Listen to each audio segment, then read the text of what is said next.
Parade will advance into line. There! Attack!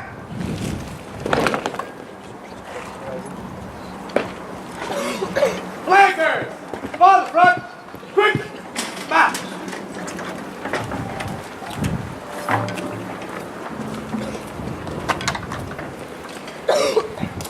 Flankers! Out! Flankers! Right! Attack! Parade! Stand at 8!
Good morning. I'm Philip Simpson, President of the Kapiti RSA and Serving Officer in the Royal New Zealand Navy. It's almost sunrise, and on behalf of the RSA, thank you for attending the service and for showing your respect. During the service, if anybody feels a little bit unwell or wobbly, please take a seat. We come not to glorify war or to celebrate any particular military success. We are here at this memorial arch to acknowledge the ultimate sacrifice made in the past by our fellow New Zealanders. That sacrifice allows us the rights and privileges that we, as citizens in a free democracy, enjoy to this day. We acknowledge those that returned from all conflicts: the Second World War, Japan, Korea, Malaya-Borneo, Vietnam, and the many conflicts and peacekeeping missions since then, including Iraq, the Sinai, Bosnia, Bougainville, Solomon Islands, Timor-Leste, and Afghanistan.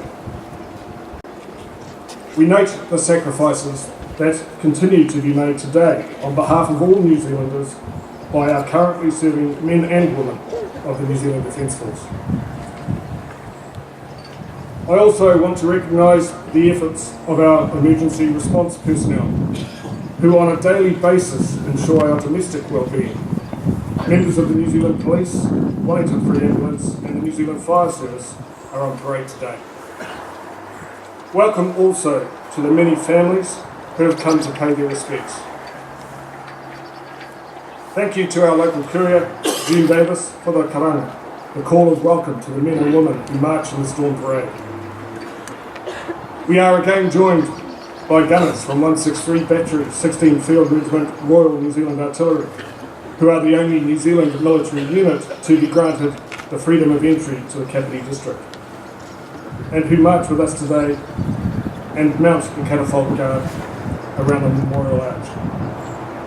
Major Brent Morris, Battery Commander of 163 Battery, is also our parade commander.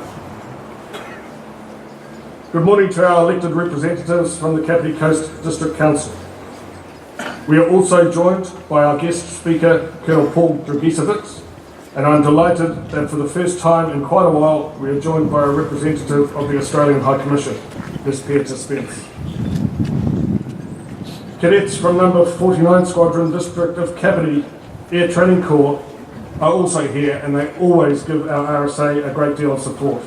And of course, our own Kapiti pipes and drums, who magnificently led the parade this morning.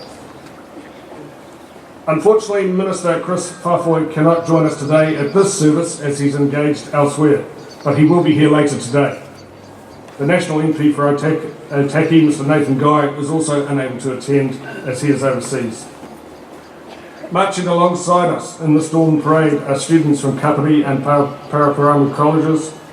The RSA is always very well supported by the students and principals and teachers from the two colleges. It is a sobering thought that the students you see before you are not much younger than those who went to war in 1914, some to be lost at Gallipoli and others on the battlefields of France. This service reminds us of who we are and what we are as a nation. I now invite Father Michael McCabe to deliver the prayer of remembrance.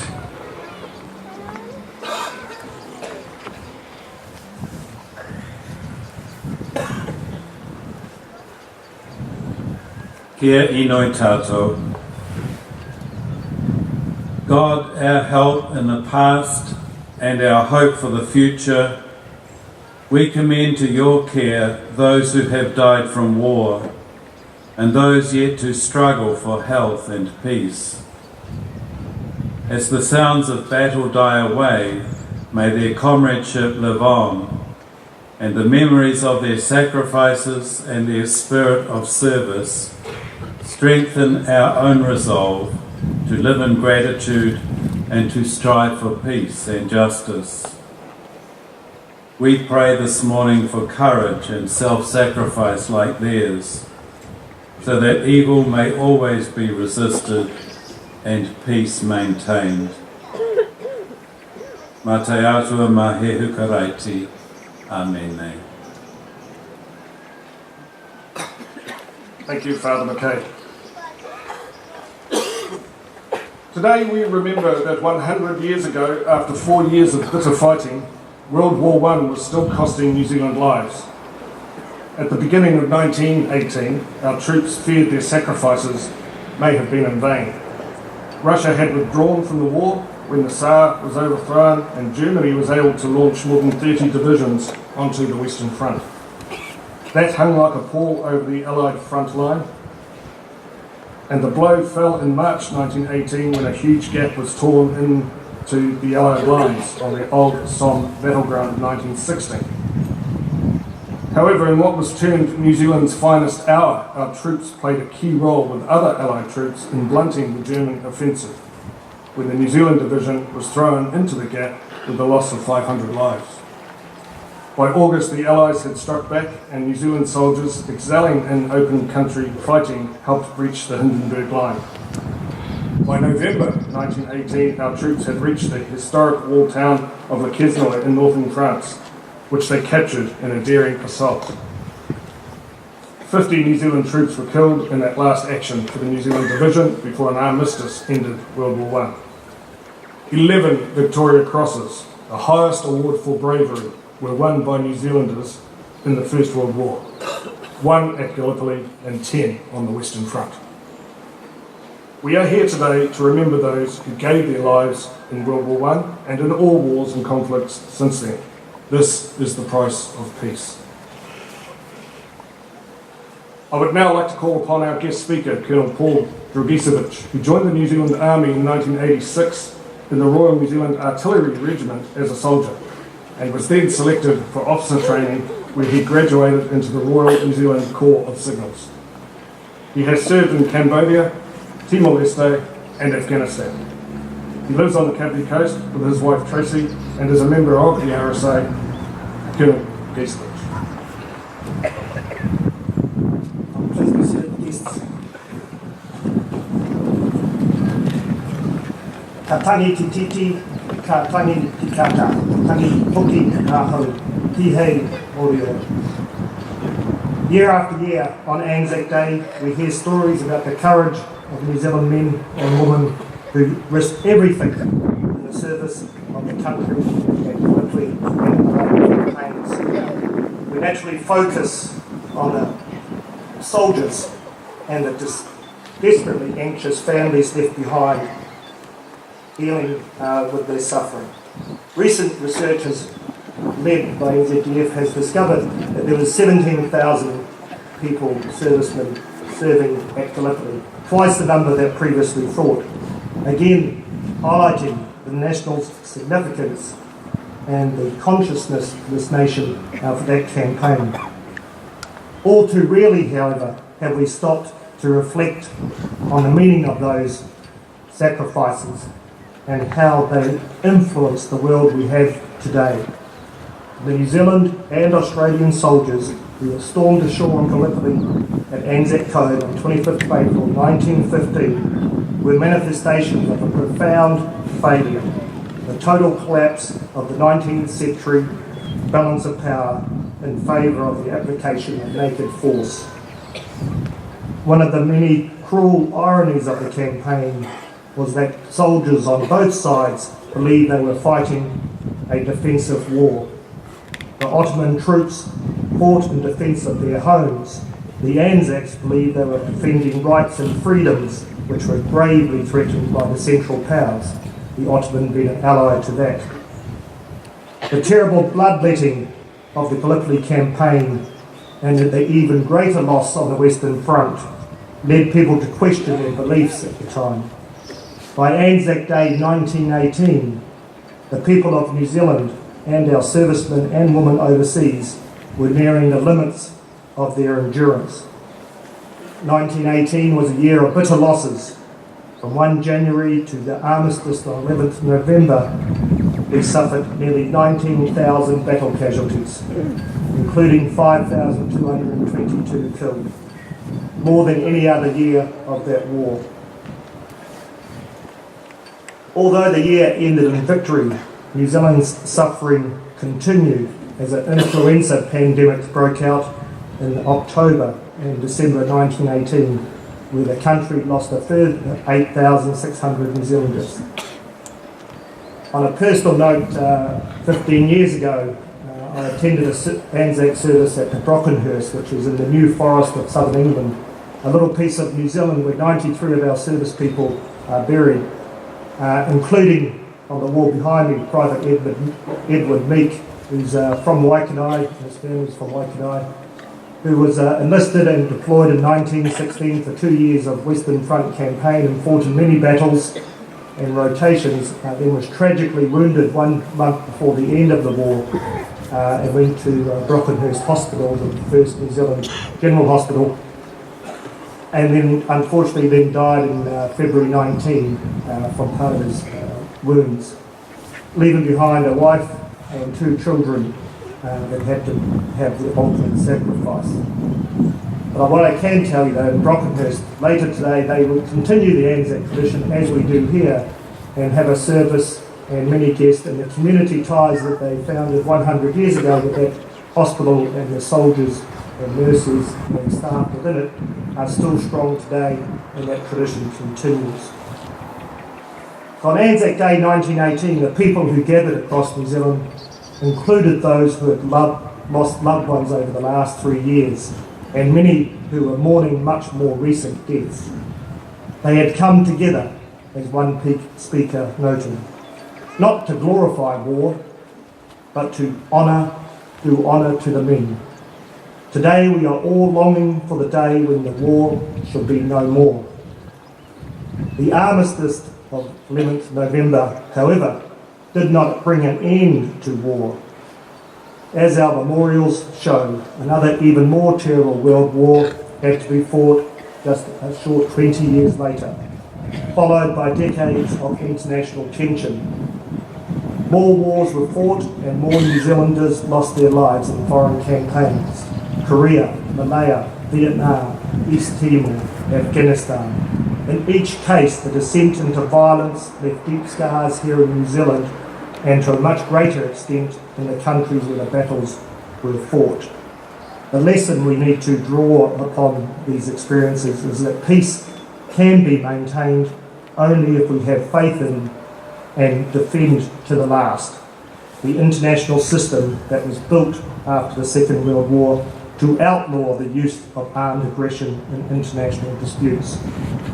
The many wars that have been followed show only too well how flawed this system is, but it is clear from 100 years ago that the alternative, a return to the free-for-all that led to war on a global scale, is not to be contemplated.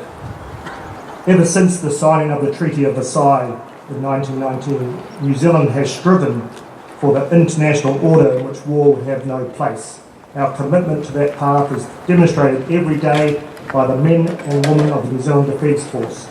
They risk their lives in deployments all over the world to monitor peace agreements, rebuild infrastructure shattered by war or natural disasters, and in extremis defend the values that are all that really stand between us and the lawless world that led to so many deaths before. Anzac Day was, is, and will always be about honouring that service and sacrifice. Tēnā koutou, tēnā koutou, tēnā koutou katoa.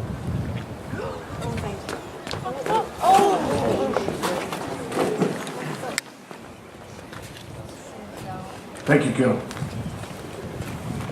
It is now my great pleasure to invite Ms. Peter Spence, Australian Representative for the Australian High Commission, to speak with you. Ms. Spence is a political officer with the Australian Defence Department and is on secondment with the New Zealand Ministry of Defence.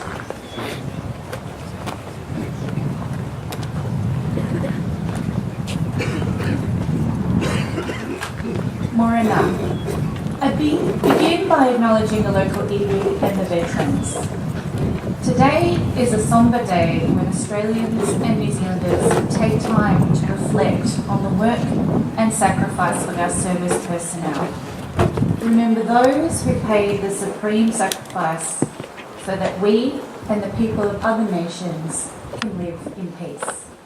This is also a day of thanks and quiet reflection on what wonderful, lucky nations we both live in. It is a time to reflect on the Anzac spirit of friendship, loyalty and commitment that was forged on the shores of Gallipoli, bolstered on the battlefields of Passchendaele, and continues to resonate today in more contemporary settings, such as the combined Australia and New Zealand training team in Iraq.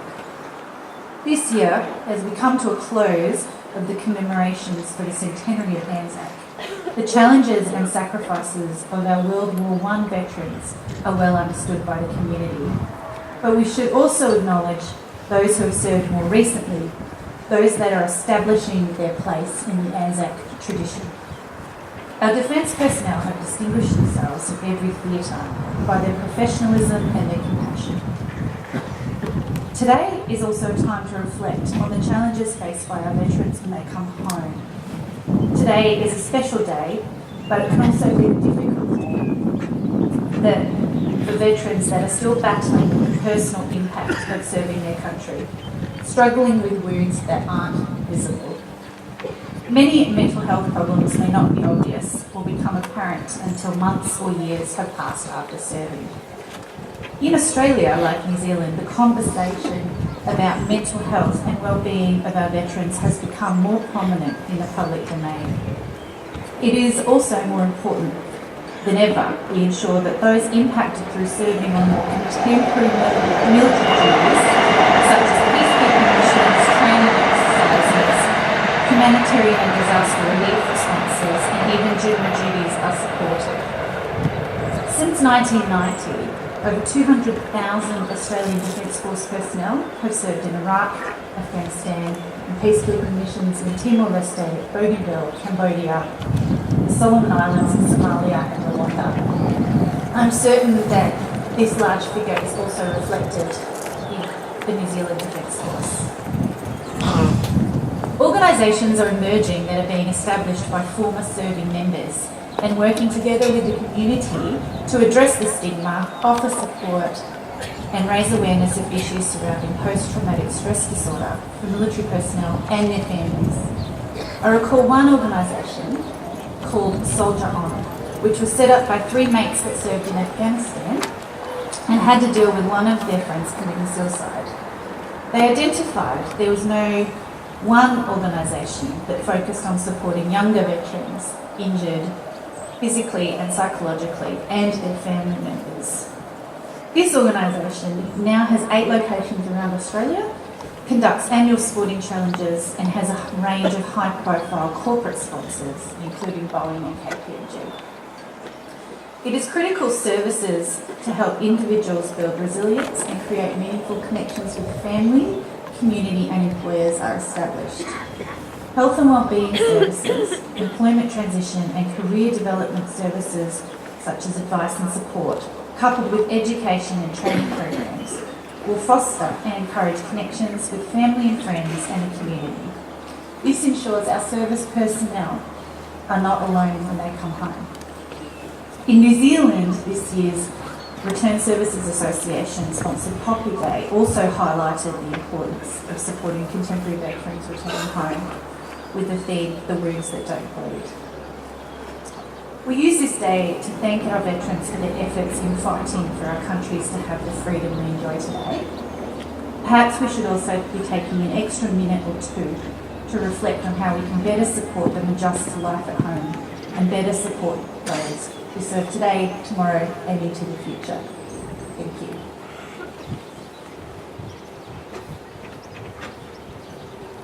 Thank you, Pip.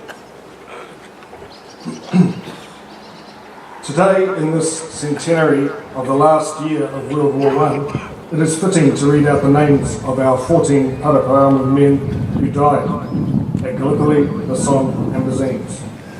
The names will be read by Paraparaumu College head boy Riley McIntosh and Kapiti College head boy Gus Aitken.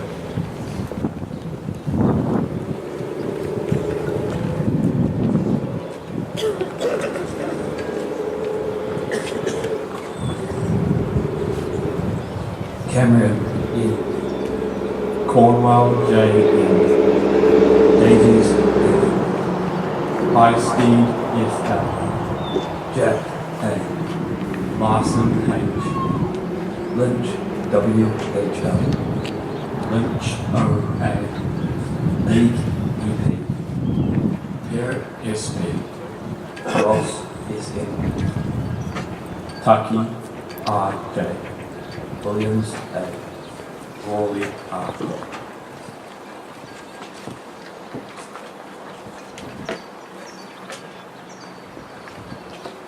Thank you, Riley and Gus. We honour the memory of those men and women who died in World War I and the 35,000 New Zealanders who gave their lives from the Boer Wars of the 1890s to modern day conflicts like Afghanistan and Iraq. Over the last 100 years, fighting to preserve peace has so far cost the lives of 35,000 New Zealand men and women who have left us the gift of a free country. Almost 30 of those men are from Kapiti. To respect that legacy, the Paraparaumu RSA wreath will be laid by the President and Vice President. The Australian High Commission representative will also lay a wreath, and to recognise the special relationship with the Kapiti Coast, a wreath will be laid on behalf of 163 Battery. As these wreaths are laid, Pipe Major Roy Hitchcock will play a lament, and I ask all who are seating and are able to stand and remain standing for the acts of remembrance that follow the wreath laying.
What follows now are the formal acts of remembrance.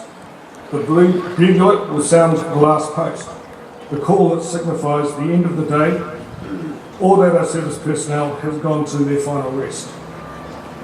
The New Zealand and Australian flags will be lowered, and the service flags of the flag bearers standing before you will be dipped. This will mark the start of 1 minute silence for a time to reflect. Overhead, you will hear 3 aircraft fly low in an aerial salute to the fallen. It is the 4th time this flypast has been included in our dawn parade and the first time a 3-ship flypast has occurred. We thank the Kapiti RSA Club for this gesture of respect. Finally, the bugler will sound out reveille, the wake-up call at sunrise to rally troops to their duty, and the flags will be raised again. Hooray! Hooray! Shoot! Stop! Presets up!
Ladies and gentlemen, the Ode of Remembrance will now be recited. First in Te Reo by Kauru Don to Maipi, the Kaumata to the Kapiti Coast District Council and a former artillery gunnery sergeant. And then in English by the Parade Commander, Major Brent Morris. Ai kore rā rātou e krauga wawe, pene a mātou ku mahua nei. E kore rā rātou, e ngoi kore ahakoa pehea tia te āhuatanga o te wā. I te hekenga atu o te rā, tainu atu anō ki te aranga nui i te ata, ka maumahara tonu rā tātou, kia rātou, kei ware ware tātou, ina, ina. They shall grow not old, as we that are left grow old. Age shall not weary them, nor the years condemn. At the going down of the sun, and in the morning, we will remember them. We will remember them. Lest we forget.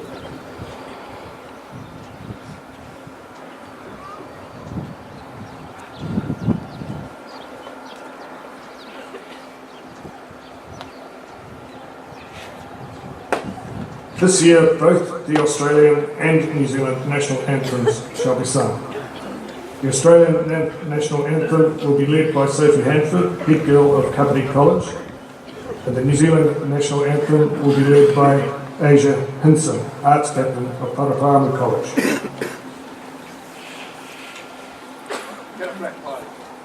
Presets up! Australians, oh let us rejoice, for we are young and free. We've golden soil and wealth for toil, our home is girt by sea. Our land abounds in nature's gifts of beauty rich and rare. In history's page let every state advance Australia fair. In joyful strains then let us sing, advance Australia fair. Beneath the radiant Southern Cross we'll toil with hearts and hands to make this commonwealth of us renowned of all the lands. For those who've come across the seas, we've boundless plains to share. With courage let us all combine to advance Australia fair. In joyful strains then let us sing, advance Australia fair.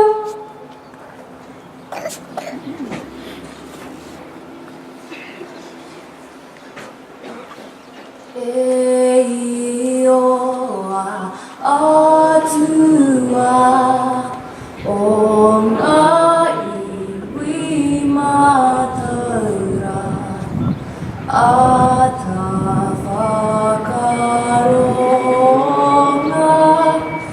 me aroha noa kia ua ko te pai kia tautoa ta whai mana aki te amai ao te aroa.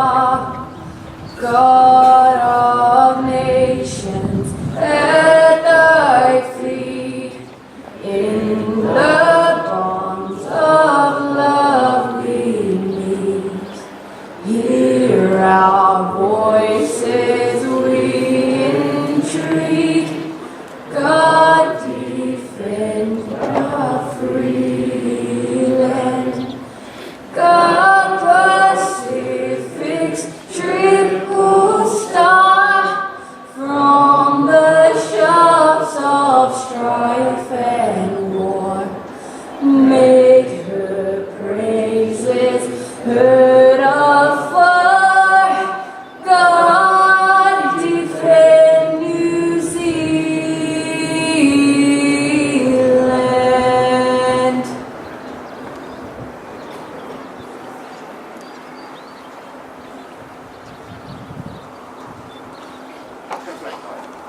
shoulder, arm. Parade. Stand at east. Thank you, ladies, for that scene, leading us in those anthems. To close the service of remembrance, the benediction from Father McKay.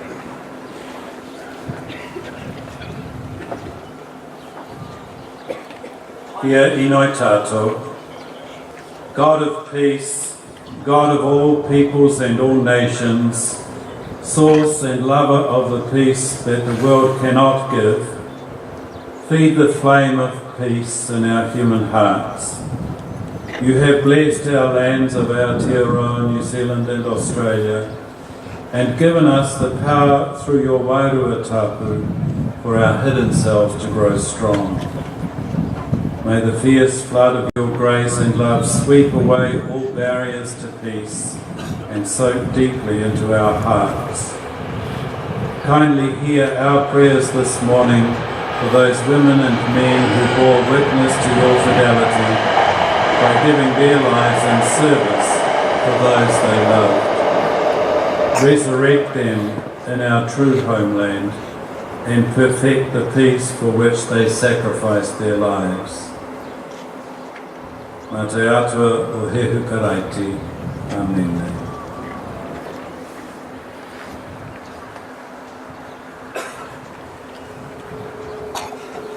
Please be seated.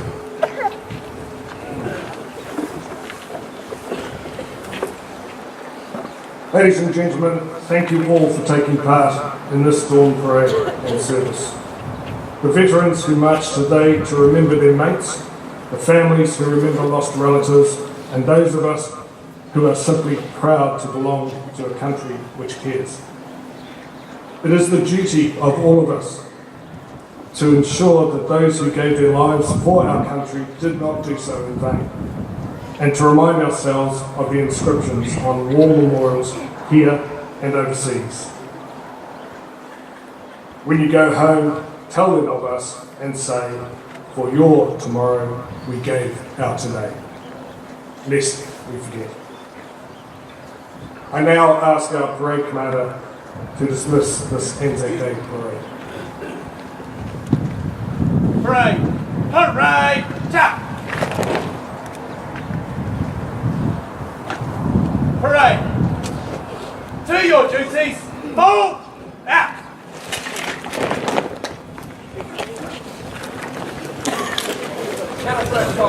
Edwards. Point. Move. Up.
Hit the bolt gun so close to your hand, you won't go. We had one the other day.